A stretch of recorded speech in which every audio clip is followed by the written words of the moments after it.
प्रथम बंदन गुरुदेव जी, जिन दियो नाम तत्सार।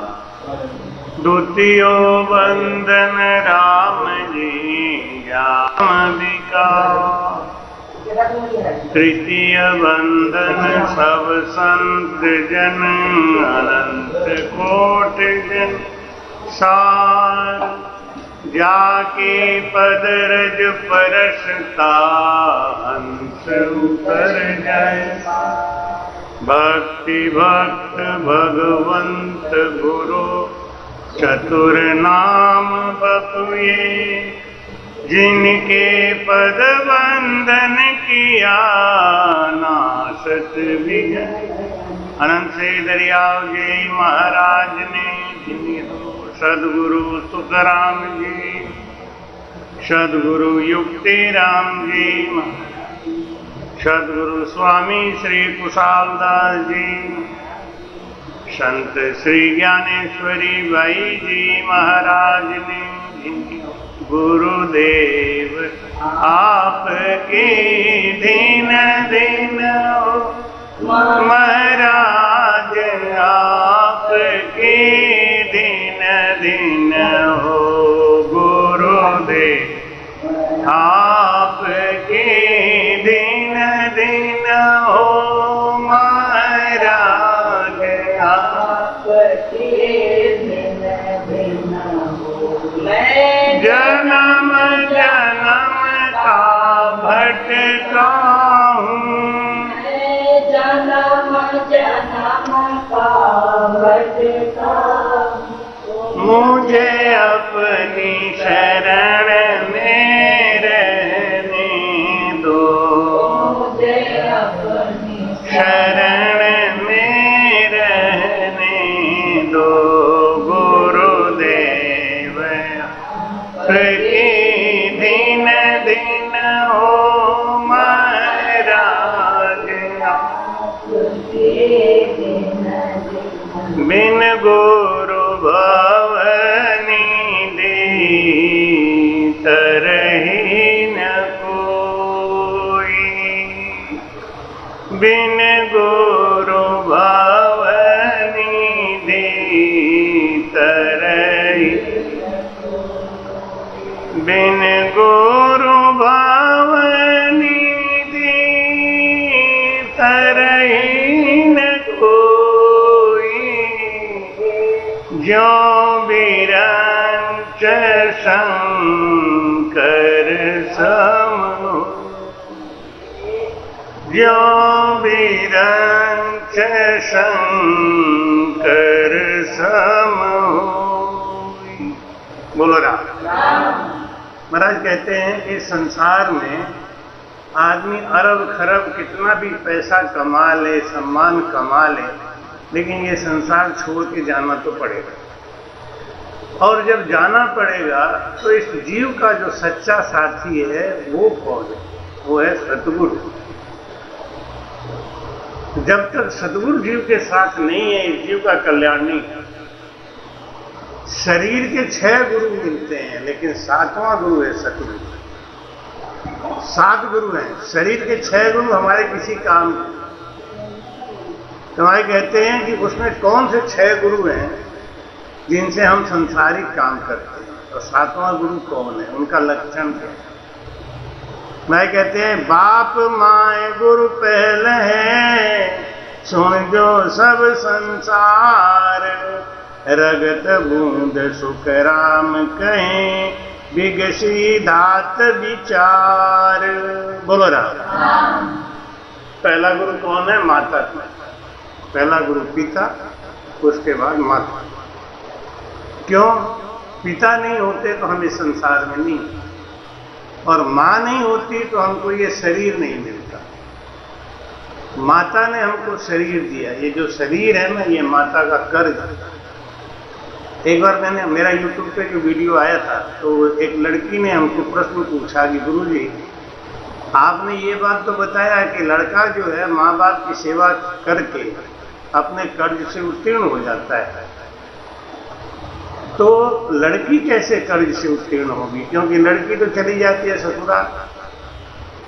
तो उसको तो माँ बाप की सेवा करने का हक मिलता ही नहीं, वो कैसे पार होगी। मैंने उसको जो भेद बताया, लड़की उसी दिन पार हो जाती है, लड़की का कर्ज उसी दिन माफ हो जाता है जिस दिन वो लड़की बाप को कन्यादान करने का अवसर देती है। वो लड़की इतनी भाग्यशाली होती है जो अपने बाप को कन्यादान करने का अवसर देती है। और बाप जब अपने लड़की का कन्यादान करता है, ये सबसे बड़ा दान माना जाता है। तो बाप का बहुत बड़ा पुण्य इकट्ठा हो जाता है, तो उसी दिन वो लड़की उसके कर्ज से माफ हो जाती है। लड़की को माँ बाप की सेवा करने का टेंशन नहीं है, क्योंकि लड़की कन्यादान कर देने के बाद, बाप ने जब कन्यादान किया, सबसे बड़ा दान होता है जमीन दान, उसके बाद होता है दान गौदान, उसके बाद है कन्यादान, उसके बाद है स्वर्ण दान, सोने का।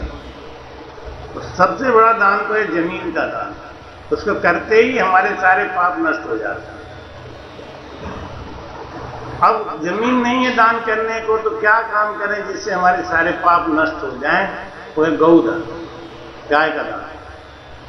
और गौदान करने के लिए भी नहीं है, तो सबसे बड़ा दान माना जाता है कन्यादान। इसको करते ही, ये अति दान में आता है, कन्यादान करते ही हमारे सारे पाप नष्ट हो जाते हैं। तो माँ बाप का जो कर्ज है वो उतर जाता है। तो सबसे बड़ा कर्ज जो शरीर को दिया, माँ ने दिया, तो माँ बाप माए गुरु पहले गुरु है। सुन जो सब संसार, रगत बूंद सुख राम कहें, बिगसी धात विचार। माता नहीं होती तो हमको ये शरीर नहीं मिलता। माता का कर्ज है ये शरीर, पिता का कर्ज है ये जीव। माता पिता की सेवा फर्ज नहीं है, कर्ज करना ही चाहिए। बेटा बेटी की सेवा फर्ज है। हमारा फर्ज है कि हमने बच्चे पैदा करे ना, तो उनको पढ़ा के लिखा के नौकरी से लगा के शादी कर दिया, अब अपना काम खत्म। पिता धर्म तो सज गयो पुत्र दियो परनाय, पुत्र धर्म तो जब सजे करे बंदगी जाए। पिता का धर्म क्या है? बेटे को पढ़ा लिखा के शादी करके और बहू ला दिया, नौकरी चाकरी का कोई धंधा पकड़ा दिया, पिता का धर्म पूरा। अब तो कोई जरूरत नहीं। और बेटे का धर्म क्या है? करे बंदगी जाए। बेटा अंत तक अपने माँ बाप की सेवा करता रहे, बस यही उसका धर्म, यही उसका कर्ज उतारने का तरीका। लड़की कैसे कर्ज उतारेगी? कन्यादान हो गया, लड़की का धर्म पूरा। तुम्हारी कहते हैं कि फिर सुन जो गुण वो करे, 10वां पाले देह, अनजल सुन सुख राम कहे, बालक लग मुख ले। माता गुरु कैसे है? क्योंकि माता जो खाना खाती है ना, उसका जो खून बनता है, उस खून से हमारा शरीर बना है। तेरी आ जाए करे पर शादी, तेरी आ जाए करे पर तो बालक माये अघाणो, हरि गुरु दोए ना जानो। गुरु और ब्रह्म परमात्मा, इनमें अंतर नहीं है। कैसे? जैसे माँ के गर्भ में जब बेटा रहता है, तो माँ जो खाना खाती है उससे बेटा पोषित होता है। ऐसे ही हमारे गुरु महाराज को जब हम भोग लगाते हैं, तो गुरु महाराज जो भोग ग्रहण करते हैं वो भगवान को मिलता है। आई कहते हैं, त्रिकुटी चढ़िया संत को न्योत जिमावे कोय, वह सरवर्ती लोक में जिम्या पुण्य न होए। जिम्या पुण्य न होए बात को मानो भाई, पांडव के दरबार यज्ञ में कीमत आई। अनंत धर्म सुख राम कहे, या सरवर नहीं कोय, त्रिकुटी चढ़िया संत को न्योत जिमावे। कोई भजनानंदी संत अगर आपके घर में आके भोजन कर लिया, तो चाहे 88,000 कितने भी ऋषि मुनि भोजन करें, उसका कोई बराबर नहीं। जब ये पांडवों ने महाभारत का ये युद्ध जीत लिया और राजपाट जीत लिया, और जब वो राजपाट करने लगे तो युधिष्ठिर बोले भगवान कृष्ण से कि आप तो कहते थे कि तुम क्षत्रिय हो, तुम्हारा धर्म है लड़ाई, तुम लड़ो, तुम्हें कोई पाप दोष नहीं लगेगा, लेकिन ये क्या हो गया, मेरे मन को शांति नहीं। मैं सोता हूं तो रात को अच्छी नींद नहीं आती, मुझे हमेशा तनाव बना रहता है कि मैंने इतना पाप करने के बाद तब ये साम्राज्य पाया है। भगवान कृष्ण ने कहा कि पाप तो लगा ही है। पहले कह रहे थे क्षत्रिय हो तुम्हें पाप नहीं लगेगा, अब कह रहे तुम्हें पाप लगा है। तो नहीं, इसका निवारण क्या करूं कि अन्नदान करो।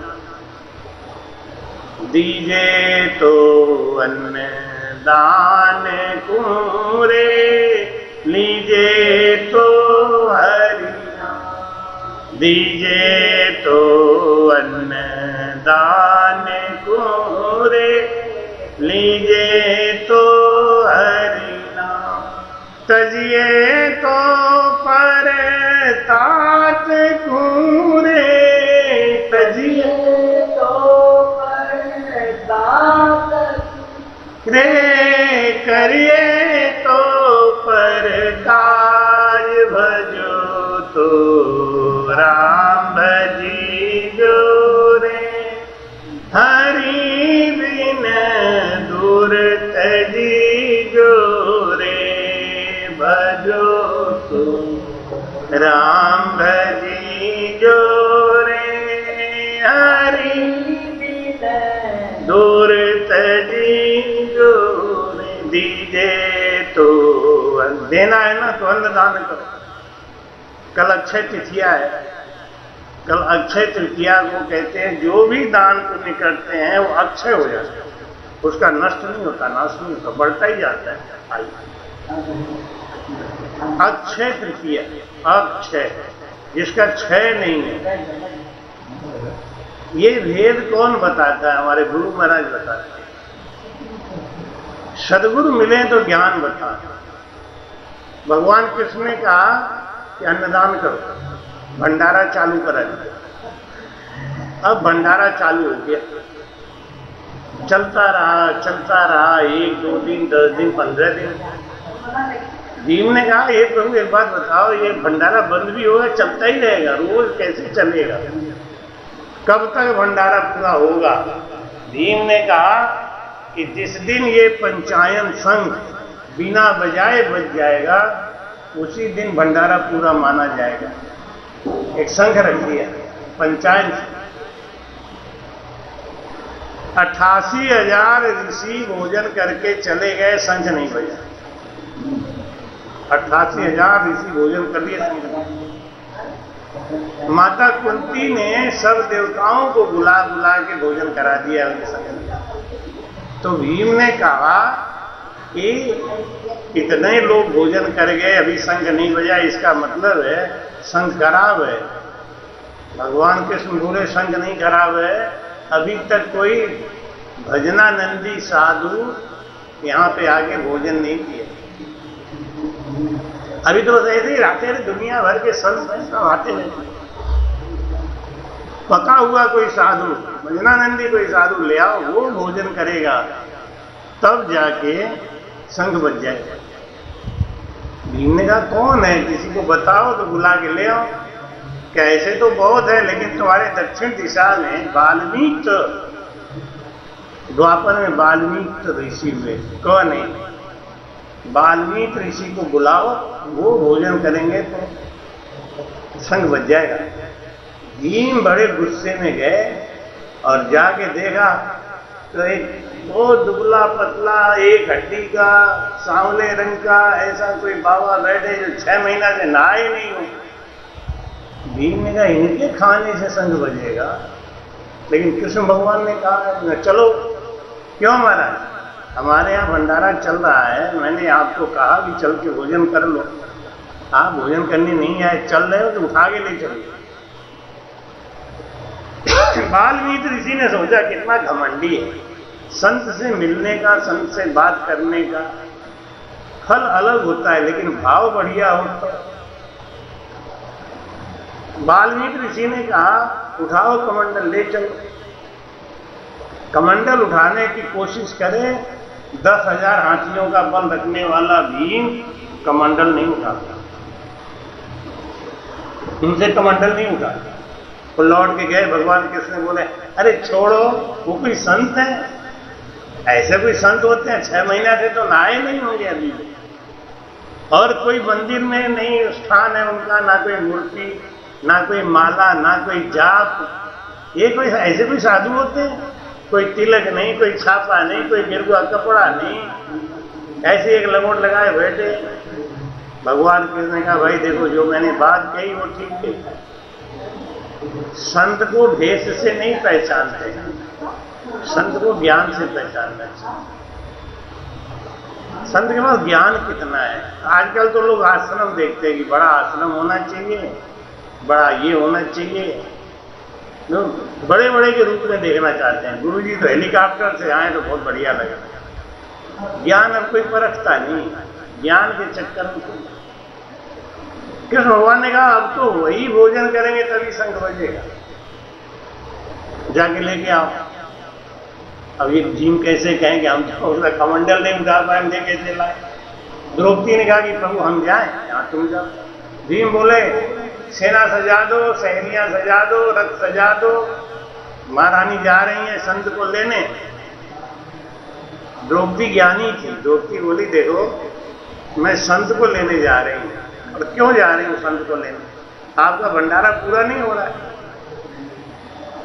भंडारा पूरा करेंगे, वो भोजन करेंगे तब, जब भगवान कह रहे तो मानो। और जब मैं संत को लेने जा रही हूं, वो यहां पे आएंगे, भोजन करेंगे, तब हमारा भंडारा पूरा होगा। इसका मतलब बड़ा वो है कि हम तो भिखारी बन के जा रहे हैं, उनसे भीख मांगने, आओ महाराज मेरे यहाँ भोजन करना। और वो भोजन करेंगे, मेरे को करुणा करेंगे, तो भिखारी की तरह जाना पड़ेगा। भाई अभी रथ सजा के जाऊंगी तो हमको भीख थोड़ी डालेगा कोई आदमी। मर्सिडीज गाड़ी लेके आएगा, हमें भिक्षा दो, तूने कौन भिक्षा देगा? वेश भी होना चाहिए। द्रौपदी नंगे पैर गई। सत्संग में जाए ना तो ज्यादा फैशन नहीं करते, चप्पल जूता नहीं, नंगे और भाव से जाए। देखो अब सत्संग में आप जा रहे हो तो जा तो रहे ही हो, पैसा तो खर्च हो ही रहा है। अगर भाव खराब हो गया तो भक्ति गई। भाव को ऊंचा बनाओ, और भाव ऊंचा बनाने में कोई पैसा खर्च होने वाला नहीं। द्रौपदी गई, जाके वहां प्रणाम करी। वाल्मीकि ऋषि बोले बोलो बेटा कैसे आई? कि प्रभु मेरे पति ने राजस्व यज्ञ किया है, उस यज्ञ में आप भोजन कर लो, मेरा भंडारा पूरा हो जाए। वाल्मीकि ऋषि बोले 101 अश्वमेध यज्ञ के बराबर दक्षिणा दो, तब चलूंगा, नहीं तो नहीं जाऊंगा, पहले दक्षिणा दे। द्रौपदी हंस के बोली महाराज पहला ही यज्ञ पूरा नहीं हुआ, अभी 101 का कहां चलाएंगे? नहीं तो मैं नहीं जाऊंगा, जाके ले आओ। 101 अश्वमेध यज्ञ के बराबर दक्षिणा ले आओ। द्रौपदी ज्ञानी थी। द्रौपदी बोली कि प्रभु एक बात मैंने अपने गुरु महाराज के मुख से सुना है। क्या? कि संत मिलन को चालिए, जेता धरिए पांव, पैंड पैंड अश्वमेध यज्ञ फले जो मन का भाव। संत मिलन को चालिए, तज माया अभिमान, जेता पग आगे धरे, कोटिक यज्ञ समान। द्रौपदी बोली कि ऐसा शास्त्र में लिखा है कि संत के पास जाओ, उनसे मिलने जाओ, सत्संग में जाओ, और कोई अहंकार नहीं हो, प्रेम से जाओ, तो एक एक पग आगे रखने का, एक एक अश्वमेध यज्ञ के बराबर दक्षिणा का फल मिलता है। तो आप देख लो, अगर हमारा भाव शुद्ध रहा है, प्रेम रहा है, मैं दास भाव से आई हूं, तो मेरे महल से लेके यहां तक का कदम गिन लो, और 101 का दक्षिणा तुम ले लो, बाकी हमारा वापस करो। वाल्मीकि ऋषि समझ गए ज्ञानी है, चलना पड़ेगा। आगे आगे द्रौपदी, पीछे पीछे वाल्मीकि ऋषि चले। भीम ने देखा कि देखो जो कमंडल हम नहीं उठा पाए, ये बाबा ने क्या करामात कर दिया। ये बाबा ने कैसे कमंडल उठाए, द्रौपदी ने कैसे कमंडल उठा लिया। अब द्रौपदी ने आगे खूब बढ़िया भोजन बनाया, 56 प्रकार का भोजन बनाया और सोने के थाली में परस के ला के रख दी। सोने के कटोरी में खीर, रायता, दही, चटनी, अचार, सब 56 प्रकार का भोग वाल्मीकि ऋषि ने सब उसी थाली में निकाल लिया और मिला के लड्डू बनाने लगे। तो द्रौपदी के मन का भाव गिर गया, इतना शुद्ध बढ़िया बढ़िया खाना बनाया, ये बाबा को टेस्ट लेने नहीं आता। नीच जात का आदमी नीचे ही जात का कर्म करे, मन का भाव गिर गया। तो जब उन्होंने भोजन किया, शंख तो बोला लेकिन धीरे से बोला। वाल्मीकि ऋषि के भोजन करने के बाद शंख बोल तो गया लेकिन धीरे से बोला। तो भीम बोले देखो देखो, मैं पहले ही कह रहा था तुम्हारा शंख खराब है। नहीं बोला ना, अभी भी नहीं बोला कि भाई शंख में खराबी नहीं है, खराबी तो कहीं और है। द्रौपदी ने कहा प्रभु मेरे भाव में खराबी है। ये तो ठीक है, एक दिन और रोको महाराज को, भोजन करागे तब देखो। देखो भोजन तो बनाया था, प्रेम से ही बनाया था, सब कुछ किया था, भाव गिर गया तो शंख नहीं बजा। और दूसरे दिन जब उन्होंने भोजन किया तो शंख बजा। महाराज कहते हैं ऐसे कोई आत्मज्ञानी संत मिले तो उनको गुरु बनाना चाहिए। ये नहीं गुरु की चाहे कोई मिल गया खड़िया पलटन कैसा भी, ये तो बहुत बड़ा आश्रम है, बहुत भजन क्या देंगे हमको, कराएंगे क्या, हमारे जीव का उद्धार कैसे होगा। तो मात पिता गुरु एक ही तिन में फेर अनुसार, मुख मिले सुख राम के वो गुरु और विचार। बोलो राम। माता पिता शरीर तो पैदा कर देते हैं लेकिन ये मोक्ष नहीं भेज सकते। आज तक संसार में 5 माताएं ऐसी हुई जिन्होंने अपने बच्चों से कहा कि तुम मेरे कोख से पैदा हो गए, अब तुझे 84 में मैं नहीं जाने दूंगा। 3 मुसलमानों में 2 हिंदू, माता सुनीति बाई ध्रुव की माता और मेढ़ावती गोपीचंद की माता। केवल 2 माताएं ऐसी हुई जिन्होंने अपने बच्चों से कहा कि बेटा तू जाके जंगल में भजन कर, ये माया मोह के चक्कर में मत पड़। 3 मुसलमानों में नूरा, मदालसा, बख्तूबाई, 3 मुसलमानों में हुई औरतें जिन्होंने अपने बच्चों को भजन से लगाया। हमारी कहते हैं कि मात पिता गुरु एक ही तिन में फेर अनुसार, मोक्ष मिले सुख राम के वह गुरु और विचार। जिस गुरु से मोक्ष मिलता है वो गुरु कोई और ही है, अलग है। सारे गुरुओं से मोक्ष नहीं मिलता। जैसे होमगार्ड जो होता है ना, उसका भी वर्दी कैसा होता है, खाकी रंग का, और आईजी का भी वर्दी होता है खाकी रंग का, दोनों में अंतर है। ऐसे सब गुरु उद्धार नहीं करते। कोई गुरु माया का गुरु है, कोई गुरु शरीर का गुरु है। तुम्हारे कहते हैं माता पिता कौन है, ये शरीर के गुरु। माता नहीं होती तो ये शरीर नहीं मिलता, पिता नहीं होते तो ये जीव नहीं मिलता।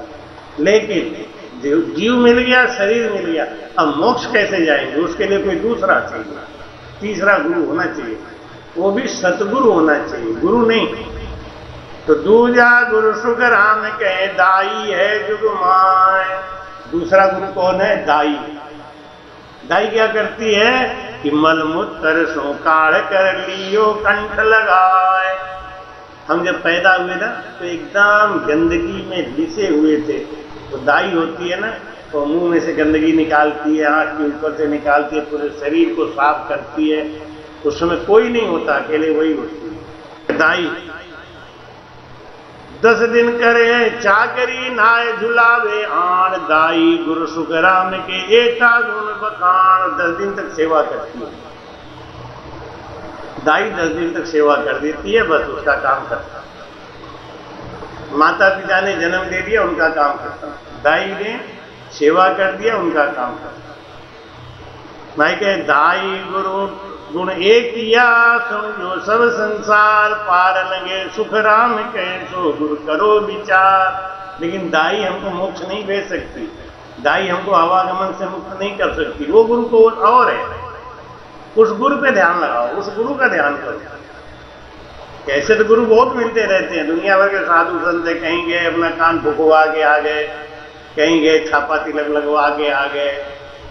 कोई कोई तो ऐसे गुरु बना लेते हैं कि वहां बैठे सत्संग में बोल देते हैं यहाँ जितने लोग बैठे हो सब हमारे चेले हो, वहां की मट्टी उठा लो सर पे लगा लो, हो गए तुम मेरे चेले हो गए।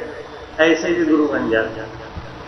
लेकिन ये गुरु उद्धार करने वाले नहीं, ये सब गुरु माया के हैं, बस खाली नोट कमाए दक्षिणा लें बस। महाराज कहते थे थारी मारी कुर और तू चेला में गुर, और दक्षिणा तू धर कर चाहे मत, कोई मतलब नहीं, दक्षिणा दे बस। हर बार गुरु जी आ गए, अरे अलग निरंजन अल्ले आगे महाराज के लिए इतना गेहूं लाओ, इतना चावल लाओ, इतना पैसा लाओ। नहीं, ये गुरु सब कमाऊ खाऊ गुरु, ये गुरु उद्धार नहीं करेंगे। महाराज कहते हैं तीजा गुरु सुख राम कहें भी पर कहिए आन, वेदाता इन वस्तु का नाम कढ़ावे नाम। बोलो रहा पंडित जी गुरु हैं, कौन? जो नाम रखते हैं, नामकरण संस्कार करते हैं ना, वो पंडित जी। एक जब शादी ब्याह होता है तभी तो एक गुरु होते हैं ना, वो पूछेंगे भैया तुम्हारा गुरु कोई है कि नहीं? कि नहीं महाराज गुरु तो नहीं बनाए, तो यहीं बन जाओ टेम्परेरी गुरु। तो वो वहीं पे अपना कान फूंक देंगे, हम तुम्हारे गुरु हो गए, अब चलो ब्याह का शादी करा दो। तो वो टेम्परेरी गुरु बना दे, क्योंकि जब गुरु बिना उद्धार होगा ही नहीं तो शादी ब्याह का काम कैसे हो जाएगा? तो वो क्या कहते टेम्परेरी गुरु बनवा दे। ये काम नहीं करना चाहिए, उनको कहना चाहिए कि आप परमानेंट गुरु बताओ, परमानेंट गुरु बनाओ। यानी कहने का मतलब है कि बच्चा जब 6 साल या 7 साल का हो जाए तो उसको गुरु मंत्र दिलवा के भजन कराने में लगा देना। रामायण में तुलसीदास जी लिखते हैं ना कि प्रातः काल उठ कर रघुनाथा, प्रातः काल उठ कर रघुनाथा, मात पिता गुरु नाम ही माथा, मात पिता गुरु नाम ही मात पिता गुरु नाम ही माथा। यानी भगवान राम लक्ष्मण इन सबको वशिष्ठ मुनि से गुरु मंत्र पहले ही दिलवा दिया राजा दशरथ ने। गुरु के होने से बाढ़ लग जाता है। और यहाँ लोग क्या कहते हैं कि बूढ़े हो जाएंगे तब कोई गुरु बना लेंगे, पार हो जाएंगे। बुढ़ापे में क्या पार हो जाओगे? ये तो खाली कहने सुनने की बात, अपने जीव के संग धोखा करना। महाराज समझाते हैं तीजा गुरु सुखराम के भी पर कहिए आण है, हम उसको भी गुरु मान लें, ये तीसरा गुरु है। लेकिन इससे भी कल्याण होने वाला नहीं। ये जीव परम मोक्ष को तो जाएगा जब वो गुरु मिलेंगे तब। तो महाराज समझा रहे हैं संसार में गुरु तो हमें रोज मिलते हैं ने? अभी यहाँ आने के लिए हमें 2 जगह रास्ता पूछना पड़ा, तो वो तो अच्छा था, वो टेम्पू वाला यहीं का रहने वाला है। गुरु जी आपको जहाँ जाना है मैं वहीं का रहने वाला हूँ, मैं वहीं उतारूंगा, चिंता पूछना ठीक है। जब तुम बता दिए वहीं का रहने वाला हूँ तो निश्चिंत हो गए, अब कोई बात नहीं। तो बिल्कुल लागे वही हिंद मार्बल पे, ये है हिंद मार्बल, अब उतरो। तो ये भी गुरु है, हमको रास्ता बता दिया यहाँ तक, लेकिन ये गुरु से हमारा कल्याण होने वाला नहीं। तो ऐसे ही महाराज समझाते हैं ब्राह्मण गुरु सुख राम कहे इन देही का हो, जामन मरण हो ये तागुण पूजे लोय। बोलो राम। ब्राह्मण गुरु सुख राम कहे सो जो सब नर नार, देह को पाड़ियो नाव रे वो फल दियो विचार। बोलो राम। ब्राह्मण गुरु मिलते हैं, ग्रह नक्षत्र देख के बता देते हैं राशि का नाम इनका ये है और वो कोई नाम अपना रख। तो जो ब्राह्मण ने राशि का नाम रख दिया शादी उसी नाम से होती है। इनका बड़ा नामकरण संस्कार का एक बहुत बड़ा महत्व है। भगवान कृष्ण जब पैदा हुए थे तो वसुदेव जी ने गर्गाचार्य को विशेष रूप से गुप्त रूप से भेजा था कि जाके मेरे बच्चों का नामकरण कर दो, क्योंकि नामकरण जब तक नहीं होगा बच्चों का तब तक उनका शरीर शुद्ध नहीं होगा, शरीर शुद्ध नहीं होगा। ये जितने गुरु आज मैं बता रहा हूं ये सब शरीर को शुद्ध करते हैं, लेकिन महाराज कहते हैं जीव का उद्धार कैसे होगा, जीव का उद्धार कैसे होगा। महाराज कहते हैं माता पिता गुरु बूंद का दाई गुरु सपड़ाए, ब्राह्मण गुरु सुख राम कहे नाम परायो आए। बोल रहा माता पिता ये जीव को पैदा करने का साधन है, दाई बच्चे को संभालने का साधन है, पंडित यानी ब्राह्मण वो नामकरण करता है। ऐसे 4 गुरु हो गए लेकिन इनसे कल्याण होने वाला नहीं।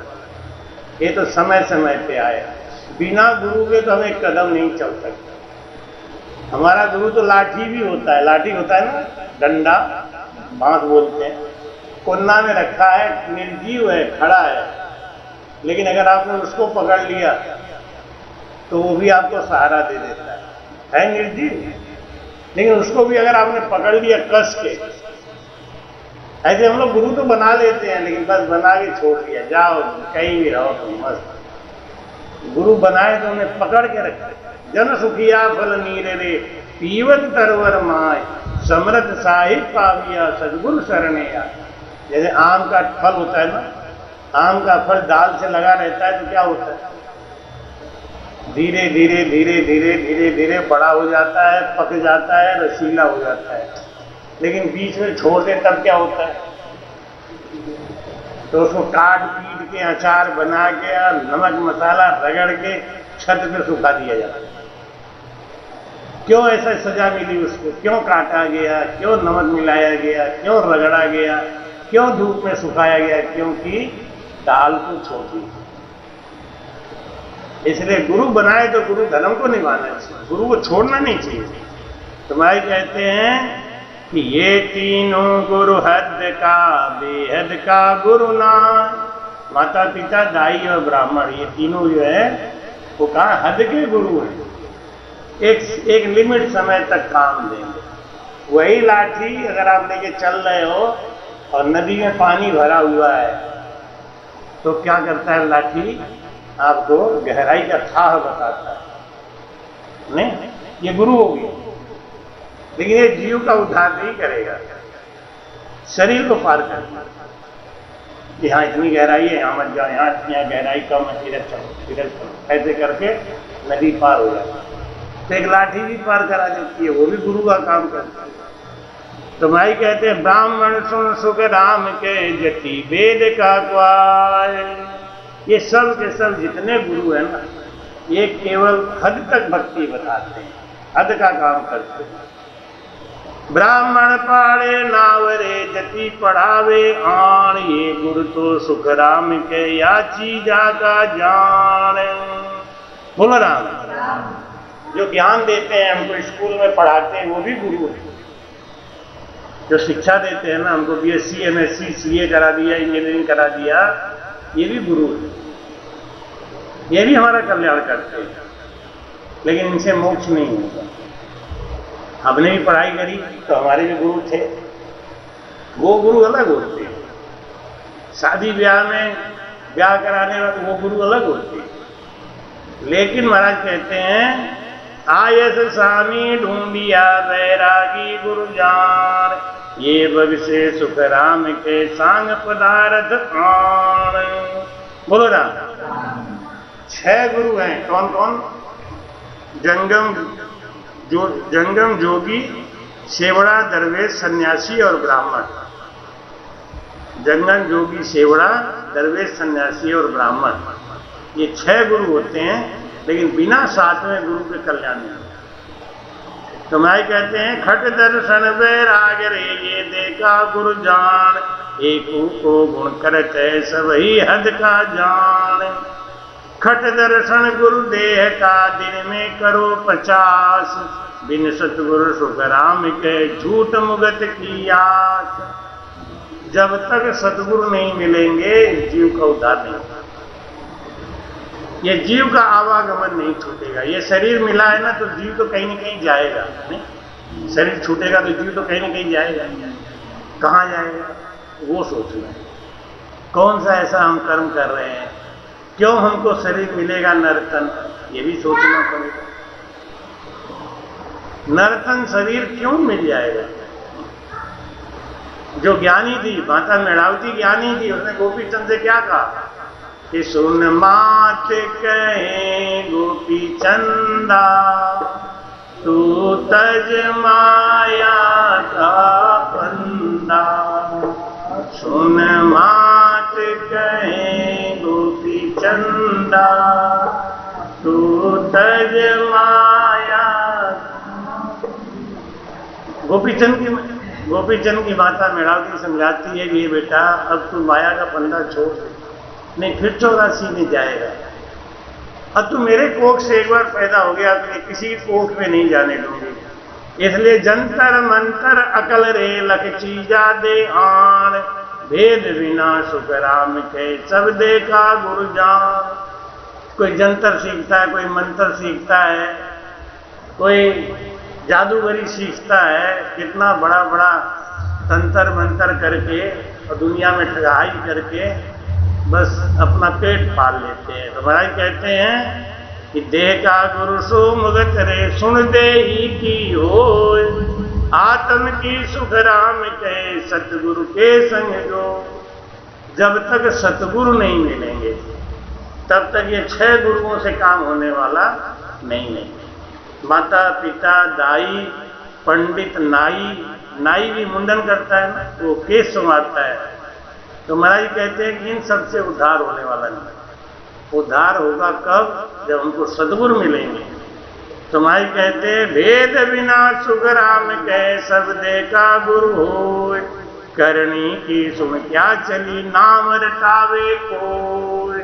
जब सदगुरु मिलते हैं तो क्या करते हैं कि जप तप तीर्थ व्रत ये सब बनकर रखने, इनकी कोई जरूरत नहीं है। मैं कहते सब विदहत के माही रे, अमोख भजन बिनो नाही रे। मोक्ष तो बिना भजन के नहीं है। और भजन कैसे होगा? तुलसीदास जी कहते हैं कि अब प्रभु कृपा करो यही भांति, और सब तजी भजन करऊं दिन राती। सब कुछ छोड़ छाड़ के मैं भजन कर सकूं। और वो भजन बताने वाला कोई सद्गुरु होता है। जब तक सद्गुरु नहीं मिलेंगे भजन का भेद नहीं मिलेगा। माँ कहते हैं सतगुरु है इन जीव का, सुन जो ज्ञानी लोय। दूजा गुरु सुख राम के सब देही का हो। जीव का गुरु कौन है? वो है सतगुरु। और सदगुरु जब तक नहीं मिलते, माता देवती ने अपने बेटे को कपिल मुनि को अपना गुरु बनाया।